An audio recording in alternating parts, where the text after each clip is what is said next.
We're now joined by Jeff Gordon. Jeff, you hold the track record here for having 5 wins. New car heading into this weekend. How do you feel? Pretty good. Weather's obviously great, which is keeping it nice and consistent for us out there. I think we have a little bit different tire as well, but don't hold me to that. We're just trying to get in tune with what it's going to take for Sunday, and as well as for this unique qualifying session that we're going to experience tomorrow. I felt pretty good.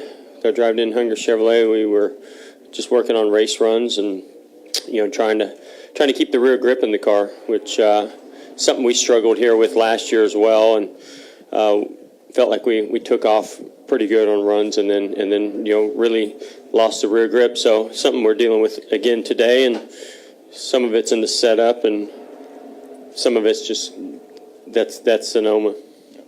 Speaking of qualifying, you have 5 poles here, which is another track record. What do you think of the new format tomorrow? I'm looking forward to it, just because it's nice to have in the back of your mind knowing that you've got a little room for error if you have to run another lap. I think from a time standpoint, it makes sense for TV, and for the fans that are here to know that there's kind of a start and a stop. But I've said before, I'm still when we get it to knockout qualifying like F1 does, and then you'll see me get pretty excited about doing it this way. And all right, we'll open up for questions. If you just state your name and affiliation, we'll get a wireless mic to you. We'll start here with Holly up here up front. Holly Kane, NASCAR.com. Jeff, why do you suppose it is that there's some drivers that are championship caliber drivers with a whole lot of wins on all these different tracks, but not on the road courses? What is it that makes a driver that's obviously that good struggle on a road course? I'm trying to think of who we're talking about, because Matt Kins. I don't know when's the last time that a Roush car. I mean, basing it off of him being at Roush, that a Roush car won. I don't know what those stats are, but I think a lot of it has to do with your willingness to kind of explore and enjoy the adventure that it is, and then your team has to back that up with the right car, brakes, setup for you to be able to do what you need to do. I think Matt's a great driver, and I'm sure if the car's where it needs to be, I think he'll be a threat for a win on a road course. So I wouldn't necessarily put it on Matt. Mike Hembry, USA Today Sports. The change in the qualifying, how, if at all, did that change what you did today, how you approach practice today? Yeah, we didn't change anything. I guess if we had been really far back in our race runs, in some of the quicker laps, then we might have had to change our game plan and go switch it over into qualifying trim to get a little bit higher up in the order. I think our game, our philosophy in looking at it it's not that we need to be in the last group that goes, because I think it could be an advantage track condition-wise to go out earlier, but you also don't want to get into too early of a group where somebody's throwing debris out on the track or spinning off, and you're not allowed to get a clean lap in. So I really like where we're at. I believe we'll be in the third, be the lead car of the third group, and I think that's perfect. So third from the last group. So I kind of like it, where we're at, and we didn't do anything different. We just did race runs, and that's what we would have typically done. I guess if we only had one practice day and we're going to qualify, then we would have run some qualifying runs at the end. So I guess, that would be the difference. We're going to do some qualifying runs now in this next practice. Jim Noble, ESPN, knowing that there's a long way to go till Richmond, how cognizant are you of the standings, where everybody ranks, the wild card situation, and, how much do you point at this weekend and say, if we're talking wild card, this is a big opportunity weekend for us. It is. I think we just look at this as an opportunity for us to run well and a chance to win. And, the bonuses are that it could contribute towards a wild card and help us in the points. Our focus is the same every weekend. We go trying to get the best finish that we can. When we have confidence going into a track that we can qualify well and race well, that certainly helps us accomplish our goal. And I'll be honest, I mean, last week at Michigan, I was not really looking forward to qualifying. I've struggled at that track qualifying since they repaved it, and we struggled again. I was pretty happy with my car when we took off, and it was unfortunate we only made 6 laps. But I feel more confident this weekend that we can qualify inside the top 10 and be a threat to go up there and battle these guys for the win. I think that we learned a lot last year. I thought we were pretty good, and we had a few things that we were missing, and so we're taking those notes and then adding them to this car, and hopefully we can improve over the weekend to be a real threat. Claire B. Lang, Sirius XM NASCAR Radio. You have said the last couple of weeks we have got to get better at qualifying. You put some of it on yourself.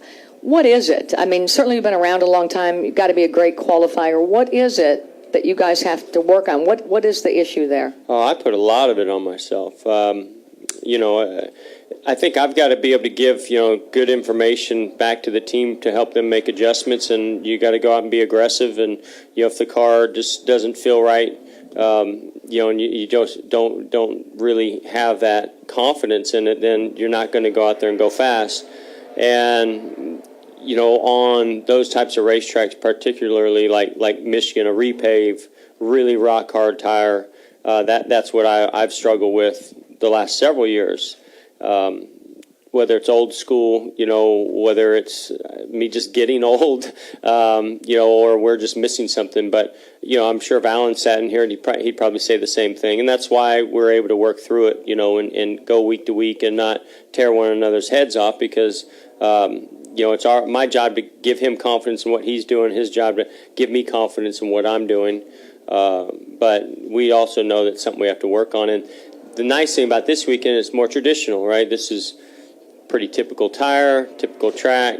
It's a new car, but not a lot has changed here over the years. And so you hear me say that a lot. When not a lot has changed, we seem to be able to be confident and consistent and more competitive at those tracks. And real quickly, some have speculated it is the hard tire that's hard to get used to. You think it's mainly that? And can you describe the feel or why that has changed everything for you? If you took a hard tire to Atlanta, it wouldn't bother me. You take a hard tire to a repave, where there's just the edge of the grip level is so fine. You're just on a razor's edge. And, that's just not the way that I've traditionally have been successful. There's guys like Greg Biffle, Kurt Busch. I think of these guys, they just put it out there. And Jimmy's probably one of the best at running a pretty loose car. But when I think of guys really stepping over that edge, I think of those guys. And, you saw Kurt qualify well there. I don't know if Biff will qualify good there, but, I would think he would or something like that. That's just not typically who I am, and so I've got to figure, that's why I put a lot on myself. I got to figure that out at those tracks, because we're going to have to come back to some of those tracks, Kansas and Michigan and others that have repaves. Jeff Gluck from USA Today. This is totally a shot in the dark. I'm just curious, I guess, but with you growing up so close to here, do you bring your kids around at all, like to where your old neighborhood or whatever, and say, this is where I used to do this, or this is where I used to break dance on the corner, or, do you bring them around and show them your old haunts, or do they have any appreciation for that? First of all, I was never breakdancing on the corner. On a driveway, maybe. Some linoleum laid down. Big beatbox. No. My kids aren't even out here with me this time. As my daughter gets older and her friends at home become more significant, especially around her birthday, then we celebrate her birthday at home. So they haven't been traveling out here with us the last couple of years. I think as they get a little older, then I might want to do that with them, like what we would do with my wife and in Belgium with her family and places she grew up. I think they're still a little bit too young to really kind of go through that process. But I think your upbringing, your family, and memories that were great for you as a kid, I think are definitely something that I want to share with them. And Vallejo has played a big, significant role in that for me. Any questions upstairs? No questions. Yeah, Jeff Don Langford from RaceSonoma.com. You ran the most laps in practice. Do you like running as much practice time as you can, or is there something you're working on the car? Well, again, it takes so long to switch the car over to get it into qualifying trim. So when we ran a couple good laps there early on, I think that we felt like we were fairly close, that we could just run longer runs and stay on one set of tires. We end up changing to new tires right at the very end, the very last run. So that's why we were making 4 and 5 and 6 lap runs, just really because I think we were really good in the race here the last time, but we just weren't good long enough. So we really need to work on the rear tire wear and grip. So we wanted to run a little bit more this time to get a better idea what we're going to be dealing with. Woody Kane with MRN. Jeff, do want to jump ahead a little bit to Daytona. Can you describe how different it is racing there in July versus February? I mean, obviously there's a little bit of an excitement factor from seeing the sparks and stuff at night, but in terms of how it drives, how is it different from one to the other? Well, it used to be a lot more different, a lot crazier and slicker, and a lot different when we were in the daytime there. Now that it's nighttime, even though it's warm and humid, the biggest significant change is the lights, just being under the lights, and I like it. I love racing under the lights at Daytona. I think it's very cool, and the conditions are fantastic, and I know what it was like racing there during the day when it was 105, so I really enjoy racing at night. Reed Spencer with NASCAR Wire Service. Jeff, over the last 10 years or so, the character of road course racing, at least from us who are observing it, and I think from you guys who are driving in it, has changed remarkably in terms of getting much more rough and tumble. Just wanted to get your take on why that is. Is it the double file restarts? Is it the fact that there are so many more competitive cars out there? You just answered your own question. You're good. Yeah, no, that's all it is. The double file restarts make a big change. Pit strategy, I think, plays a role too, where guys are taking more risk at not putting tires on, and so you'll get a mixture of guys with more grip in their tires versus guys with less grip. So you're coming through there and guys are sliding around, and other guys are going to use them up coming through there. And then the double file restarts just compound that because it puts us closer together. And I think because the field is deeper with the competitiveness, and a lot of that's the car. I mean, the drivers have gotten better too, but the cars are so equal. They're almost identical. So it's hard to make a big difference with gapping cars and making significant advantages in your car. It really is going to come down to the drivers. So I think that you're seeing guys be a little bit more aggressive because they know how hard it is to make their car better than the car in front of them. So they've got to be aggressive as a driver to get that slot, and usually if you get that spot, you can keep it. Finish up in the back. Yes. Fred Inglis, KTVU, local Fox affiliate. Hi, Jeff. Since this is the last question leading into the next person is Danica, can you talk about her impact now? Is it passé for you guys? Every time she comes into a new race track, it seems like the local news people need to know about Danica. How is she accepted? What's her? I've always been supportive of any individual or team or sponsor personality that brings more attention to the sport. That's a positive for the sport, whether it creates a story or whatever it is. And she certainly does that.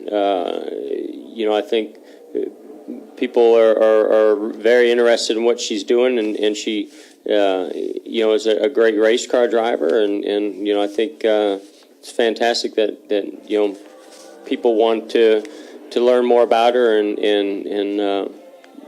that it is a story. So for us, we're just she's another driver, and we go out there and we race together, every weekend. And the more she's in the sport, the more that you realize that is the case.